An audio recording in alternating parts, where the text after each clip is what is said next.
पाण्याचा विषय आहे की नाही, तर त्यांनी काय म्हटलं की ग्रामपंचायतच्या इकडे होता पहिले, म्हणजे बरोबर आहे. माझ्या माहितीनुसार जे आता हे पाईपलाईन टाकलेली आहे ते आपल्या नगर परिषद मधून मंजूर झालेली आहे.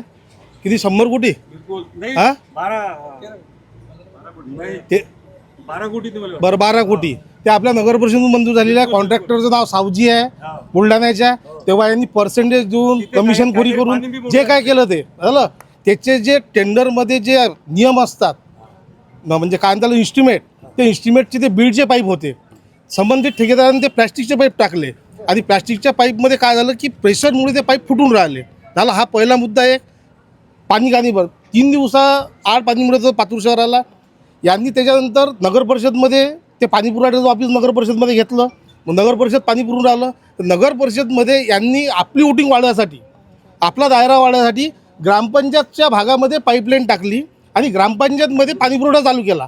त्याच्यामुळे लोड असा आला की ज्या पातूर शहरातील नगर परिषदमधील लोकांना 3 दिवसावर पाणी पुरवठा मिळून राहिला तो आज 10 दिवसावर गेला. याला कारण पाईपलाईन फुटीचं नाही आहे, यांनी वाढवला आहे तो एरिया, म्हणून तेव्हा 10 दिवसावर आला.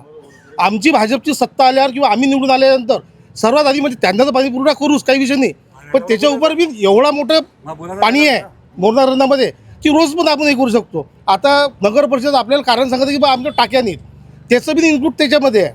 जे टेंडर जे निघालं होतं त्या इस्टिमेटमध्ये टाकीचं बी नाही, पण यांनी कोणीही लक्ष दिलं नाही.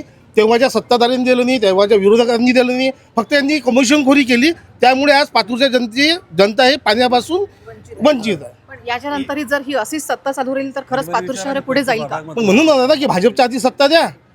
आमची म्हणजे राज्यात पण सत्ता आहे, केंद्रात पण सत्ता आहे. पातूरमध्ये जर सत्ता दिली तर आम्ही निश्चितच बदल घडवून दाखवू.